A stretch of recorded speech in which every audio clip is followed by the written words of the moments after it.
मित्रांनो, आई कुठे काय करते या मालिकेच्या आजच्या भागामध्ये ईशा आता सुलेखाताईंना म्हणते, मला काही पैसे लोन म्हणून हवे आहेत. सगळे पैसे मला भेट म्हणून नकोच आहेत. तर तू ते लोन कसं फेडणार असं नितीन तिला विचारतो. तेव्हा आता मला बिझनेस करायचा आहे म्हणून मी पैसे मागतीये असं ईशा म्हणते. अरुंधती तिला विचारते की तू बिझनेस करणार का? त्यावरती ईशा म्हणते, हो मीच करणार बिझनेस. मी एक बिझनेसमॅनची मुलगी आहे. माझ्या बाबांना मी लहानपणापासून पाहत आलीये. आणि तुला असं वाटत नाही का आई, मला माझी काहीतरी अक्कल आहे म्हणून?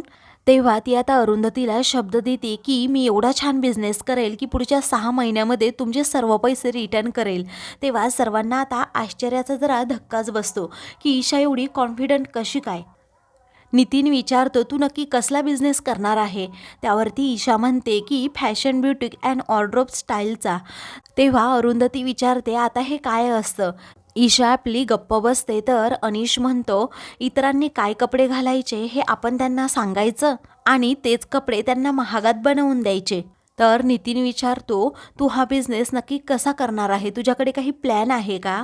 ईशा म्हणते की हो माझ्याकडे प्लॅन आहे. मी रात्रीच सगळे व्हिडिओ पाहिले आहेत. तर व्हिडिओवरून बिझनेस करता येत नाही असं आता नितीन म्हणतो. ईशा म्हणते की मी हळूहळू नक्कीच शिकेन. आजकाल खूप लोक हा बिझनेस करतात आणि लाखोंमध्ये कमावतात. प्रसिद्धी पण त्यांना खूप मिळते. आता ह्या सगळ्यावर पुन्हा एकदा अनिश म्हणतो, ही काय कॉलेजच्या सबमिशन नाही आहे. नाईट मारली आणि तो प्रोजेक्ट कंप्लीट झाला. अगं हे खूप अवघड असतं, तुला जमणार आहे का?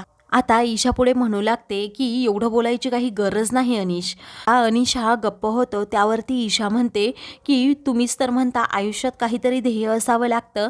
मग मी आता त्या ध्येयाकडे वाटचाल करते, तर तुम्हीही मला साथ द्या आणि पैसे द्या. तेव्हा तुला जर तुझं ध्येय पूर्ण करायचं असेल तर तू करू शकते, पण आमच्याकडून एवढे पैसे तुला मिळणार नाहीत, अरुंधती म्हणते. तर आता आशुतोष म्हणतो, सर्वांनी गप्प बसा. मी एवढा वेळ काही बोललो नाही. तुम्हा सर्वांचं बोलणं ऐकून घेतलं, पण आता घेणार नाही. ईशा, मी तुला फुल सपोर्ट करायला तयार आहे. तेव्हा ईशा आता खूप खुश होते. ते आता आशुतोष म्हणतो, तुझा जो बिझनेस प्लॅन असेल तर सर्व काही प्लॅनिंग तू मला सांग आणि प्रेझेंटेशन मला आणि नितीनला दाखव. मग मी पाहतो, तुला जर त्यामध्ये स्कोप असेल असं आम्हाला वाटतंय तर आम्ही तुला सपोर्ट करायला तयार आहोत. तेव्हा आता ईशा खूपच खुश होते. तर बाकी सगळेजण म्हणत असतात, हे तू काय करतोस आशुतोष? अरुंधतीही त्यासाठी स्पष्टपणे नकार देत असते. तेव्हा आता आपण प्रत्येकाला एक संधी दिली पाहिजे असं आता आशू म्हणतो. तर सुलेखाताई म्हणतात, अजून ती लहान आहे बाळा. तेव्हा तिचं लग्न झालंय, ती लहान नाहीये. लग्न करण्याइतपत ती मोठी झाली आहे म्हटल्यावर काहीही करू शकते. आणि मी तिला सांगितलंय ना, तिचा पूर्ण बिझनेस प्लॅन मी अगोदर समजून घेणार आहे. त्यामध्ये स्कोप दिसला तरच मी तिला पैसे देणार. तेव्हा आता ईशाच्या बाजूने आशुतोष हा खंबीरपणे उभा राहतो. तर बाकी सगळेजण आश्चर्याने फक्त त्या दोघांकडे पाहत राहतात. तो आता अरुंधतीला म्हणतो, अजिबात पुढे विषय घ्यायचा नाही, कारण आता घरात सण आहे आणि सणाच्या दिवशी मला कुणालाही दुखवायचं नाही. तो सर्वांना जरा शांतच बसायला सांगतो. तर दुसरीकडे आता सर्वजण अभिला प्रश्न विचारू लागतात की तू पासपोर्ट कशासाठी काढला आहेस? तेव्हा अभिकडे आता कोणत्याही प्रश्नाचं उत्तर देण्यासाठी नसतंच. अनघा रागातच त्याच्याकडे पाहू लागते. तर विशाखाच तो विषय टाळत म्हणते, असेल त्यांचं काही पर्सनल किंवा बाहेर कुठेतरी फिरायला जायचं असेल. तर अभि म्हणतो, तसं नाही, पण जानकीचा पासपोर्ट काढून घ्यावा म्हटलं. पुढे शिक्षणासाठी तिला जर बाहेर देशात जायचं झालं तर मग जायला नको का? त्यावरती आता कांचन म्हणते, हे पहा अभि, तुझ्या डोक्यात जर काही वेगळं असेल ना तर मी ते सहन करणार नाही. आणि या घराने फक्त या घरापासून तोडलेली माणसं पाहिली आहेत, या घरात पुन्हा येणारी पावलं कधीच पाहिली नाही आहेत. त्यामुळे प्लीज तू असं काही करू नको. आम्ही आता म्हातारे झालो आहोत. तू आणि अनघा असा कोणताही डिसिजन घेऊ नकोस बाहेर देशामध्ये राहायला जायचा. तेव्हा अभि आता जरा घाबरतोच. तर अनघा अजूनच रागात त्याच्याकडे पाहू लागते. तेव्हा आता नक्की जर तसं काही असेल तर मी तुम्हाला सांगेल असं अभि म्हणतो आणि तो विषयच टाळतो. त्यानंतर आता विशाखाला कांचन म्हणते, तुला जेवायचं का गं थोडं?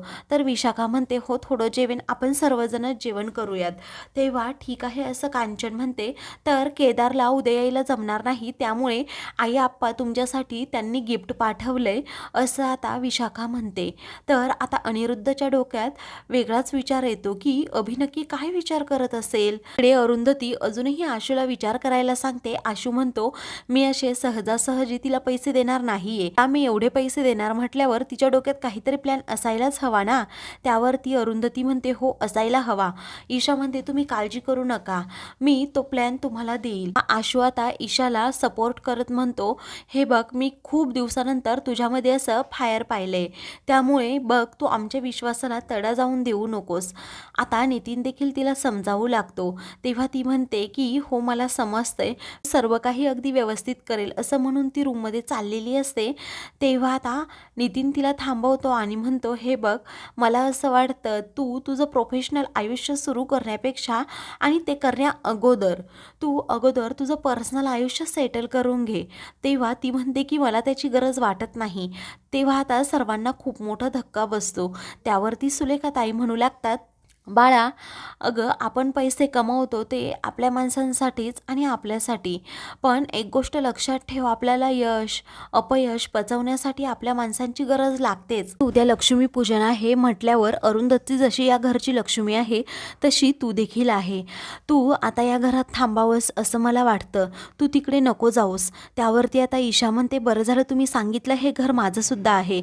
पण आजी कसं आहे ना, आईसमोर मी एक अट ठेवली होती, मी या घरात तेव्हाच येईल. त्यावरती कोणती अट असं सर्वजण विचारू लागतात. तेव्हा घरात खूप गर्दी झाली आहे आणि ती गर्दी कमी करा म्हणजे मला माझी स्पेस मिळेल असं आता ईशा म्हणते आणि लगेच तेथून जाते. सर्वांना आता आश्चर्याचा धक्काच बसतो. इकडे आता लक्ष्मीपूजन असतं, सगळेजण तयारी करत असतात. आप्पा सर्व मित्रांना आता फोन करून दिवाळीच्या शुभेच्छा देत असतात.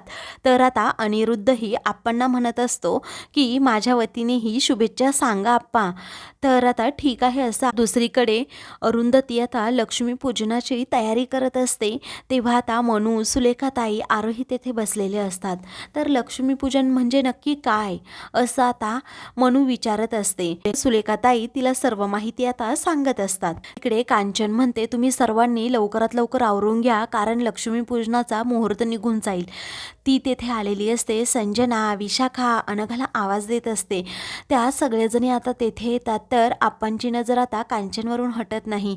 तेव्हा आप्पा आता नेहमीप्रमाणे डायलॉग मारतात वा वा वा काय माझी लक्ष्मी दिसतीये आज. तेव्हा आता कांचन म्हणते नेहमीचे डायलॉग ऐकून कंटाळा आलाय, तुम्ही खोटं खोटं माझं कौतुक करताय, माझी स्तुती करताय मला माहिती आहे. त्यावरती आप्पा म्हणतात असं कसं कांचन. तर कांचन म्हणते हो असंच आहे, कारण की दरवर्षी तुमचा हा डायलॉग ठरलेलाच आहे. आप्पा म्हणतात तसं नाही, मी मनापासून कौतुक करतोय तुझं आणि इथे बस बरं असं म्हणून आप्पा तिला आता त्या खुर्चीवर बसवतात आणि अनघाला म्हणतात की औक्षणाचं ताट घेऊन ये. तेव्हा आता कांचन म्हणते तुम्ही मला लाजवताय हां, हे असं काय करताय, आज लक्ष्मीची पूजा करायची असते. आप्पा म्हणतात तूच माझी लक्ष्मी आहे. अगं आजपर्यंत माझ्या आयुष्यात खूप खाचखळगे आले, पण तू दिव्यासारखी पुढे चालत राहिली आणि आम्ही तुझ्या पाठोपाठ चालत राहिलो. अगं तुला माहिती आहे का, फक्त 2 खोल्यांचं घर आपल्याकडे होतं, त्यानंतर हे घर मोठं झालं ते फक्त तुझ्या पावलांनी. माझी खरी लक्ष्मी तूच आहेस असं म्हणून आप्पा म्हणतात की तर आपली बायकोच आपली लक्ष्मी असते आणि तिची पूजा केल्याने तिला मान सन्मान दिल्यानेच आपल्याकडे लक्ष्मी येते, तिचं अस्तित्व आपल्या घरात राहतं. त्यामुळे आता मी तुम्हा सर्वांना सांगतोय आपली बायको ही आपली लक्ष्मी असते. तेव्हा कांचनला आता अगदी भरून येतं. तर आप्पा आता तिला पेढा भरवतात. सगळेजण कौतुकाने आता आप्पांकडे पाहतात. पुढील भागामध्ये आशुतोष आणि अरुंधती मनूला घेऊन देशमुखांकडे येतात. तेव्हा कांचनकडून ती आता फुलभाज्या घेते. कांचन म्हणते काय गं तुझे आईबाबा कुठे आहेत. तेव्हा मनू आता लगेच अरुंधती आशूकडे बोट दाखवते. तेव्हा आता ते पाहून सर्वांना खूप मोठा धक्का बसतो. अशाच मालिकेंचे पुढील भाग पाहण्यासाठी चॅनलला सबस्क्राईब करा.